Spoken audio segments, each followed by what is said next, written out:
perlakuan tidak adil terhadap umat Islam. Dengan makin lama contohnya makin jelas. Kasus apa yang kita angkat? Kasus Gus Nur. Urusan apa? Gus Nur dituntut, divonis apa? Tuntut nggak tahu lah gua 6 tahun. Lah dia nggak palsu, nggak ini, cuman ngomong solusinya. Barane Gus, saya nggak ahli agama lah, tapi solusinya dengan mubalah itu ya berjanji depan publik. Siapa yang bohong? Gus Nur tidak menuntut, tidak menyalahkan si A si B, pokoknya dia bilang, lah kok Gus Nur yang sampai 6 tahun sakit jiwa nggak itu? Terus saya nggak ahli hukum, sehingga pertanyaannya adalah memindahkan pengadilan dari Jakarta ke Solo ada apa ya? Saya nggak tahu mas ada aspek hukumnya. Sehingga guyonannya persepsi yang bisa berkembang, mudah-mudahan keliru.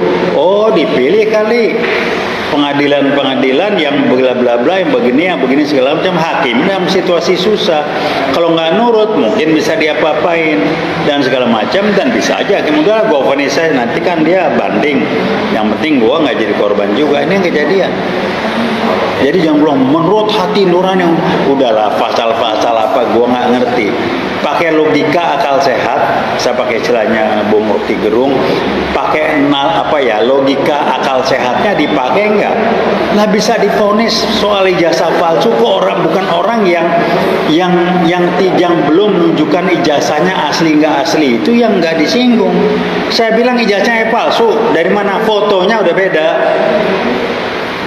hidungnya beda, dulu juga nggak pernah berkumis, kupingnya beda, diklaim. Jadi gimana? Kayak Gus Nur yang disalahin. Ini bagaimana sih? Nah itu tes water. Kalau nggak PKI gaya baru yang mengendalikan, yang bermain tidak akan mungkin. Saya ngalamin 65 itu apapun diputar balikan, ciri-cirinya fitnah, berbohong. Kalau berbohong kita udah paham lah ya. Mau ngomong post-truth segala macam, nggak ada urusan. Orang bohong seumur hidup bohong. Bukan kalau Anda biasa bohong, lama-lama orang menerima kebohongan Anda, enggak. Bohongnya bohong, nggak bisa diterima. Kalau dianggap biasa ya, yang menganggap biasa aja lah. Kalau mestinya orang bohong tuh nggak bisa didengerin lagi. Nah ciri-ciri PKI, komunis salah satunya berbohong. 2 fitnah, putar balik, ini kejadian. Nah kemudian apa lagi? Berbohong. Kilometer 50 itu jelas berbohong. Kapoldanya berbohong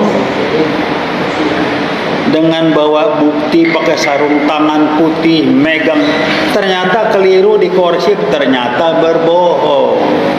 Saya nggak tahu apa urusannya Pangdam disuruh hadir, urusannya apa? Berbohong lagi. Ya ciri-cirinya PKI kalau main kan berbohong. Nah orang yang dipakai bukan barangkali akan lebih baik kalau dia bukan PKI tapi dipakai tangannya. Bahkan ulama pun dipakai kan. Muncul dengan istilah Islam Nusantara, itu kan pecah belah umat Islam aja. TNI dipecah belah, diperlemah segala macam. Jadi fahamilah yang begini-begini. Ini bukan sederhana masalahnya. Kemudian apa lagi? Mau sampai kapan kasus ijazah palsu? Saya tahu persis. Hakimnya bingung, vonis apa, diulurin udah begitu panjang, tinggal manggil kok, mana itu ijazahnya tunjukin, kalau emang nggak palsu gini, selesai kan? Dipanggil nggak? Kan gampang. Kalau presiden tidak bisa hadir, bukan presiden, sorry, Pak Jokowi tidak bisa hadir, ya dia sebagai presiden bisa nunjuk ini bahwa ijazahnya nggak ada. Tapi yang tersebar di medsos, foto di ijazah yang namanya Pak Jokowi itu bukan, udah bohong lah ya. Nah kalau itu kenakan berentet, kok KPU-nya mendiamkan panjang, ya kan? Jadi kalau udah ijazah palsu, nggak heran muncul kilometer 50, berbohong juga, fitnah juga, putar balik omongan juga. Orang yang jadi korban difitnah, kan sama ciri-cirinya. Sambo begitu. Korban difitnah, jadi yang salah. Kilometer 50 difitnah, pakai senjata, tembak-menembak, jadi udah bullshit semua lah. Itu ciri-ciri PKI zaman gaya baru. baru, dan makin lama keberanian untuk memutarbalikkan, berbohong itu makin lama makin jelas. Kenapa? Menggambarkan mereka sudah merasa lebih kuat, dan untuk menampilkan G30S Jilid 2, PKI sudah makin dekat. Apa yang terjadi kira-kira? Oh, itu TKI Cina kalau menjadi ribut nih. TNI diperlemah, Islam dipecah belah. Jadi yang ngacau, yang rusak kita nih dari dalam kita. Dui keluarga negaraan, tolonglah ribut, jangan didiemin. Oh, diem aja. Kan lempar isu dulu di medsos. Ribut nggak? Kalau nggak ribut, diproses. Kalau ribut, berhenti. Terus mau sampai kapan kita begini terus? Ya nunggu aja G30S Jilid 2 meledak, baru kita muncul. Itu yang saya ingatkan pada teman-teman. Ada catatan lagi yang lain. Apa test case? Tadi kan saya mengatakan nembakin MUI, test case. Supaya nggak bisa diusut, pelakunya nggak hujan nggak angin, katanya meninggal. Diapain? Ya, tak jelas lah kalau orang Medan bilang. Kemudian apa lagi? Kemkes, wah hebat ini Kemkes nih, mengeluarkan izin.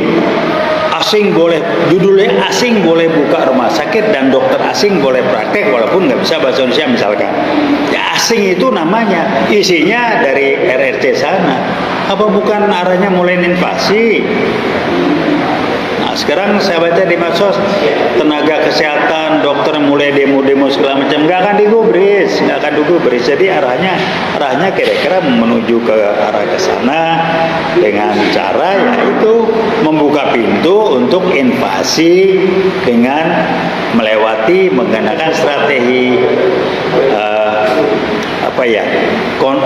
kudeta konstitusional. Undang-undang kesehatan mengizinkan secara konstitusi dikudeta. Cina REC boleh masuk di sini. Dokter-dokter REC boleh praktek di sini. Kudeta, kenapa? Undang-undang melindungi. Apalagi nanti banyak lagi. Nah, puncaknya sama dengan atau setara dengan Kepres 17 tahun 2022 adalah dui kewarganegaraan. Nggak akan, kalau ada juga bisa hitung pakai jari lah. Dui warga negara Indonesia sama Belanda, itu sama Jerman. Yang paling banyak nanti lihat Indonesia sama RRC. Emang itu arahnya ke sana. Jadi republik ini bakal dikerjain dan kita diam aja. Kenapa? Ya, jasa palsu aja nggak kelar-kelar bagaimana? Kembali kami tentang UI World bersyukur kami tidak terlalu goblok dan kami tidak mudah dikadal-kadalin untuk tidak memahami ini. Kami mengingatkan Anda yang kebetulan atau nanti melihat rekaman ini, tolong beritahukan teman-teman yang lain, jangan mendiamkan dan biasakan kenapa ini gini, kenapa ini begini. Semuanya tes water, tes dulu, percobaan. Ribut nggak? Kalau nggak ribut jalan terus. Alihkan ke yang lebih strategis.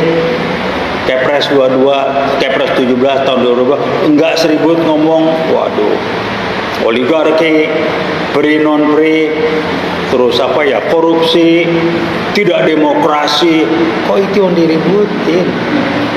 Itu cuma akibat. Kenapa? Coba bandingin. Kenapa rejim sekarang ini begitu rame, ribut, pecah belah, rame, bangsa diadu domba, tidak pernah terjadi di pemerintahan sebelumnya. Kenapa? Ya PKI gaya baru bermain. Kan simpel. Jadi kenapa sekarang begini, kok kemarin enggak? Terakhir saya bilang, pada apa-apa yang dijaga apa? Orde baru. Kenapa Orde baru? Karena Pak Harto lah yang menumpas PKI. Kenapa nggak bilang Orde lama? Orde lama terakhir Bung Karno itu saya bilang dikadalin lah. Dengan membentuk Nasakom, membuat komunis bisa tampil bla bla bla segala macam dan linknya ke Cina. Bedanya, Bung Karno nggak bisa dikendalin sama Cina. Yang sekarang diatur habis. Ada yang ribut nggak? Ada instansi ngirim berapa banyak orang studi banding belajar ke Cina. Diam-diam. Ada salah satu partai ngirim orangnya banyak ke sana. Diam-diam. RRC membuka beasiswa ke Cina.